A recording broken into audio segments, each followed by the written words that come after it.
प्रिय मित्रों, नमस्कार। स्वागत है आप सभी का आपके अपने चैनल ज्योतिष कुंडली पढ़ना सीखे में। आज हम जानेंगे कि हमारी कुंडली में लाभ भाव का स्वामी ग्रह कौन सा है और वो हमारी कुंडली में कहाँ स्थित है और वहाँ स्थित होकर वो कैसे फल देगा, है ना। जैसा कि आप देख पा रहे हैं, मैंने लिखा हुआ है लाभ भाव का स्वामी ग्रह। इसे पहचानना सीखते हैं। देखिए, सामने एक प्रस्तुत कुंडली है। तो हमारा लाभ भाव कौन सा होता है? हमेशा ये 11वां घर, ये वाला घर जो होता है जिसमें 5 नंबर लिखा हुआ है, इस कुंडली में आपके में कुछ और नंबर होगा। 1 से लेके 12 तक कोई भी नंबर हो सकता है, लेकिन घर जो है वो 11वां यही होता है और ये हमारा लाभ भाव, इसे आय भाव भी कहते हैं, है ना। तो ये हमारा घर जो होता है वो लाभ भाव का होता है। हम ये तो समझ गए कि हमारा लाभ भाव का घर कौन सा है। अब इसका स्वामी क्या है? जैसे देखिए, यहाँ पर शनि लिखा हुआ है, तो शनि नहीं है हमारा लाभेश या आय भाव का स्वामी। यहाँ पर जो नंबर लिखा हुआ है, जैसे 5 नंबर लिखा हुआ है ना, इससे हमें निकालना है कि कौन सा ग्रह बनेगा। तो उसके लिए देखिए, ये चार्ट में शुरू से आपको दिखाता आ रहा हूँ। देखिए, 5 नंबर के हिसाब से सूर्य बन रहा है। अगर 1 नंबर होता तो मंगल होता। और जो मेरे नए दर्शक हैं, मैं ये चाहूँगा कि आप मेरे वीडियो को और आसानी से समझ सकें, तो उसके लिए आपको कुछ बेसिक जानकारी होना ज़रूरी है। नीचे डिस्क्रिप्शन में जाइए आप, और उसमें मेरे पार्ट 1 से लेके पार्ट 6 तक के वीडियो आप देख लीजिए। उसमें बहुत ही छोटी छोटी लेकिन बहुत ज़रूरी जानकारियाँ हैं। आप उन्हें देख लेंगे तो आपको सारे वीडियो आसानी से समझ में आएंगे। इसको और सरल बनाते हैं। देखिए, मैंने यहाँ पर लिख दिए हैं, ये नंबर लिखे हुए आप देख रहे हैं और उनके आगे ग्रह लिखे हुए देख रहे हैं। आपको सिर्फ अपनी कुंडली में ये 11वां घर देखना है और यहाँ पर जो नंबर लिखा हुआ है, जैसे इसमें 5 लिखा हुआ है तो 5 नंबर के आगे सूर्य हुआ, तो सूर्य इस कुंडली का लाभेश हुआ। अब ये बैठा कहाँ है? सूर्य बैठा है, ये देखिए, दूसरे घर में। ये दूसरा घर है, ये दूसरा घर, सूर्य यहाँ बैठा हुआ है। तो हमें अब ये यहाँ दूसरे घर में कैसे फल देगा, इसके वर्णन हम अभी करेंगे, लेकिन अभी थोड़ा और सीखते हैं। देखिए, जैसे आप ये कुंडली देख रहे हैं, मैंने इसमें सब लिख दिया है कि ये आय भाव, क्योंकि लाभ भाव या आय भाव एक ही बात है। ये 11वां घर है। अब यहाँ देखिए, केतु भी लिखा है, गुरु भी लिखा है, शनि भी लिखा है, प्लूटो भी लिखा है, लेकिन इसमें आय भाव का स्वामी गुरु है, क्योंकि 9 नंबर लिखा हुआ है। और देखिए आप, ये 9 नंबर के आगे गुरु लिखा हुआ है। 9 या 12 कुछ भी लिखा हुआ होता, गुरु या इसका लाभेश होता या आयेश होता, है ना। तो अब ये बैठा कहाँ है? अपने ही घर में बैठा, यानी 11वें ही घर में बैठा है। हो सकता था 12वें घर में, यानी यहाँ बैठा होता, पहले घर में यहाँ बैठा होता। इस प्रकार से हमें ये देखना है।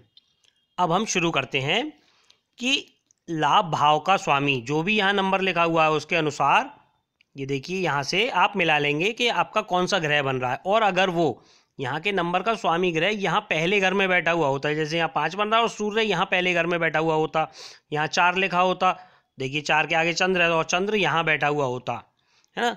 जो भी ग्रह होता, 9 ग्रहों में से जो भी ग्रह यहाँ बैठा हुआ होता, तो वो कैसे फल देता? तो जब भी लाभेश लग्न में आता है, ये पहले घर में आता है, तो वो जातक को कुछ रोग देता है, उसकी आयु को अल्पायु करता है, कुछ क्षीण करता है।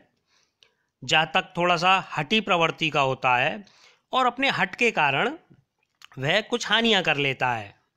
अब यहाँ अगर शुभ ग्रह हो, शुभ ग्रह जैसे चंद्र, बुध, शुक्र, गुरु, है ना, अगर यहाँ से जो चंद्र, बुध, शुक्र, गुरु अगर स्वामी बनता और वो यहाँ पहले घर में बैठा हुआ होता, तो ये जातक को ऐश्वर्यशाली बनाता, उसे धन की कमी नहीं होने देता, जातक दानशील होता और समाज में मान सम्मान प्राप्त करता। अब हम बात करेंगे यहाँ का जो भी ग्रह बन रहा है, यानी आपका लाभेश जो भी बन रहा है, वो यहाँ दूसरे घर में बैठा हुआ हो, तो क्या होगा? तो जातक को अगर ऐसा पापी ग्रह बैठा हुआ हो, पहले हम पापी ग्रह की बात करते हैं, कि अगर पापी ग्रह बनता हो यहाँ से, जैसे 5 नंबर सूर्य, क्योंकि क्रूर ग्रह होता है, सूर्य मंगल क्रूर ग्रह हैं, तो अगर यहाँ बैठा हुआ है, जैसे सूर्य इसमें बैठा हुआ है, तो वो जातक को साधारण धनी बनाएगा। जातक आभूषणों का काम करेगा या आभूषण धारण करेगा, उसे आभूषणों का शौक होगा, उत्तम भोजन करने वाला होगा, है ना। अब अगर यदि यहाँ कोई शुभ ग्रह हो और वो यहाँ बैठ जाए, यहाँ का स्वामी यानी आपका लाभेश शुभ ग्रह होकर यहाँ दूसरे घर में बैठ जाए, तो वह जातक को धनहीन और दरिद्र कर देगा। अब हम बात करेंगे कि यहाँ का जो भी स्वामी लाभेश है वो अगर तीसरे घर में बैठ गया, है ना, और शुभ ग्रह हो, तो जातक अपने भाइयों से प्यार करता है, उनकी सहायता करता है। ऐसा जातक धनी होता है, उसके अच्छे मित्र होते हैं तथा सहायक होते हैं।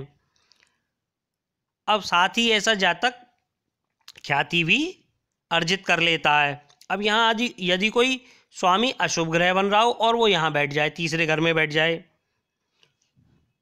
तो भाइयों का बुरा होता है, भाइयों से अनबन रहती है और ऐसे व्यक्ति को जीवन में बदनामी का सामना भी करना पड़ता है। अब हम बात करते हैं कि लाभेश या आयेश आपका चौथे घर में बैठा हुआ हो, तो ऐसे जातक की दीर्घायु होती है, जातक अपने पिता का सेवक होता है, जातक दूरदर्शी होता है, अतिथियों का सम्मान करने वाला होता है जातक। अच्छा, जातक के आय के अच्छे स्रोत होते हैं और जातक धन संग्रह कर लेता है। अब हम बात करेंगे कि आयेश जो भी यहाँ नंबर के हिसाब से मालिक बन रहा है वो यहाँ पाँचवें घर में बैठ जाए, क्योंकि ये पुत्र का भाव भी है, पुत्र का प्रेम का भाव भी है। तो जब वो यहाँ बैठेगा तो पुत्रों के द्वारा कमाए हुए धन से वो यश प्राप्त करेगा, उसकी आय अच्छी होगी। जब आय अच्छी होगी तो धन संग्रह भी हो जाएगा। अब यहीं ग्रह वो पापाक्रांत यानी शुभ ग्रह बैठा हुआ हो और एक अशुभ ग्रह आगे और एक अशुभ ग्रह पीछे यानी पापाक्रांत हो या अशुभ ग्रह हो स्वयं, तो पुत्रों की चिंता बनी रहती है, जीवन में कठिनाइयों का सामना करना पड़ता है और व्यवसाय में भी समय समय पर जो है वो हानि का सामना करना पड़ता है। अब हम बात करेंगे आपका आयेश या लाभेश अगर छठे घर में बैठ जाए, क्योंकि जैसे मैं पहले बताता आया हूँ कि 6, 8 और 12 घर शुभ नहीं होते, क्योंकि छठा घर जो है वो रोग ऋण शत्रु का भी होता है। तो आयेश या लाभेश आपका अगर छठे घर में बैठ गया तो आपको वो कुछ रोग देगा, आपके शत्रुओं की संख्या अधिक होगी। अच्छा, ऐसे में जातक पशुओं के व्यापार करने से लाभ प्राप्त करता है। अच्छा, जातक को चोरी का भी भय रहता है। अब यहीं पाप ग्रह होकर वो छठे में बैठ जाए, यानी पाप ग्रह यहाँ नंबर के अनुसार पाप ग्रह आ रहा हो और छठे घर में बैठ जाए, तो जातक को जन्म स्थान में कोई भाग्योदय नहीं होता उसका, उसे जन्म स्थान से दूर ही धन और मान मिलता है। आज हमने बात की पहले घर से छठे घर तक लाभ भाव के स्वामी की। अगले वीडियो में बात करेंगे हम 7वें, 8वें, 9वें, 10वें, 11वें और 12वें घर में होगा तो कैसे फल देगा। प्रिय मित्रों, आज इतना ही। धन्यवाद।